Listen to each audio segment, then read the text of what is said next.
ഇത് മാസ് മോട്ടോഴ്സിൽ നിന്നാണ്. Hero Honda pleasure വണ്ടി. പിക്കപ്പ് ലോ ആയിട്ടാണ് വന്നത്. പിക്കപ്പ് ലോ, അതേപോലെ ഇൻഡിക്കേറ്റർ റൈറ്റ് സൈഡ് വർക്ക് ചെയ്യണില്ല, അതേപോലെ സെൽഫിൻ്റെ സ്വിച്ച് ചെറിയൊരു പ്രോബ്ലം, ഇതൊക്കെയാണ് കംപ്ലയിൻ്റ് ആയിരുന്നത്.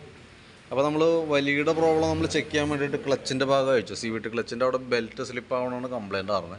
അപ്പോൾ നമ്മൾ അഴിച്ച് ചെക്ക് ചെയ്യുന്ന സമയത്ത് ഈ ക്രാങ്ക് ഷാഫ്റ്റിൻ്റെ ഇവിടുത്തെ ഓയിൽ സീൽ പോയിട്ട് ആ ഓയിൽ ഫുള്ള് ഇതിൻ്റെ ഉള്ളിൽ കൂടെ ഇങ്ങനെ ഒഴുകിക്കൊണ്ടിരിക്കുകയാണ് ഈ സൈഡിലേക്ക്. ഇപ്പോൾ നമ്മൾ തുറന്നപ്പോൾ തന്നെ ചാടിയാണ് ഓയിലാണ് ഈ കാണുന്നത്. അത്രയ്ക്കും ഓയിൽ ആറുന്നത് അതിൻ്റെ ഉള്ളിൽ. അപ്പോൾ ഓൾറെഡി നമുക്ക് ബെൽറ്റ് വന്ന ടൈപ്പ് ആയതുകൊണ്ട് ബെൽറ്റ് മോഡലാണ്, നമുക്ക് അതിൻ്റെ ബെൽറ്റ് ഡ്രൈവാണ് വരാം. അപ്പോൾ അതുകൊണ്ട് ആ ഭാഗത്തേക്ക് ഓയിലെ കാര്യങ്ങളൊന്നും വരാൻ പാടില്ല. ശരിക്കും വന്നു കഴിയുമ്പോഴത്തേക്കും സ്ലിപ്പിങ് കാണിക്കും. അപ്പോൾ അതാണ് ഇവിടെ സംഭവിച്ചാണ് കംപ്ലയിൻറ്റ് കേട്ടോ. അപ്പോൾ നമ്മളത് ചെക്ക് ചെയ്യുന്ന സമയത്ത് ഓൾറെഡി ബെൽറ്റിൻ്റെയൊക്കെ കാലാവധി കഴിഞ്ഞ് കിടക്കുന്നതാണ്. കാരണം ബെൽറ്റൊക്കെ ശരിക്കും ഓയിലിൽ കുതിർന്നൊരവസ്ഥയിലാണ്. തന്നെയല്ല നമ്മുടെ അതിൻ്റെ സെൻട്രൽ പോർഷനിലേക്ക് നോക്കുമ്പോൾ ഇവിടെയൊക്കെ ഓൾറെഡി പൊട്ടിയിരിക്കുന്നതാണ്. അപ്പോൾ ബെൽറ്റ് എന്തെങ്കിലും മാറ്റി കളയാം. അതേപോലെ തന്നെ ആ ബെൽറ്റ് വർക്ക് ചെയ്യുന്ന ഒരു വീലിൻ്റെ കണ്ടീഷൻ അവസ്ഥയാണത്. അതായത് അത്യാവശ്യം തുരുമ്പിട്ട് വല്ലാത്തൊരവസ്ഥയിലാണ് നിൽക്കണേ. കാരണം എന്താ വെച്ച് കഴിഞ്ഞാൽ ഇത് ബെൽറ്റിനകത്ത് കിടന്ന് ഓടുമ്പോൾ ഇവിടെ ചെറിയൊരു പിടുത്തം വരും. ഇവിടെ ചെറിയൊരു കുഴി പോലെ ഫോം ചെയ്തിട്ടുണ്ട്. അപ്പോൾ അവിടെ പിടുത്തം വരും. അത് ഈ വണ്ടി ഉപയോഗിക്കാണ്ട് എങ്ങനെ എപ്പോഴേലേക്ക് ഇരുന്നിട്ടുണ്ടാവും. കാരണം കണ്ടിന്യൂസ് ആയിട്ട് ഉപയോഗിക്കുന്ന വണ്ടികൾ പൊതുവേ കാണാറില്ല. കാരണം ഇതിങ്ങനെ തുരുമ്പിട്ടിരുന്നിട്ടുണ്ടാവും. അപ്പോൾ ബെൽറ്റ് വർക്ക് ചെയ്യുന്ന ഭാഗത്താണ് ഈ പ്രോബ്ലം കാണിച്ചത്. അപ്പോൾ അതുകൊണ്ട് തന്നെ ബെൽറ്റിൻ്റെ സൈഡ് ചെത്തി പോകുന്ന ഒരു കംപ്ലയിൻ്റ് ഉണ്ട്. അപ്പോൾ ഈ വീലും ഈ ബെൽറ്റും കൂടിയാണ് നമുക്ക് മാറ്റേണ്ടത് കേട്ടോ. രണ്ടും കൂടി മാറ്റിയാലാണ് അത് ക്ലിയർ ആവുള്ളൂ.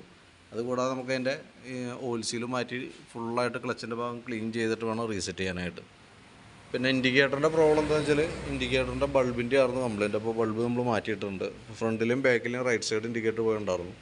അതേപോലെ തന്നെ ബ്രേക്ക് ലൈറ്റിൻ്റെയും ഒരു പോയിൻ്റ് തെളിയുന്നുണ്ടായില്ല. അപ്പോൾ ഈ രണ്ട് ബൾബുകളാണ് നമുക്ക് മാറ്റേണ്ടി വന്നതാണ്. ബൾബ് പോയേക്കണതാണ്.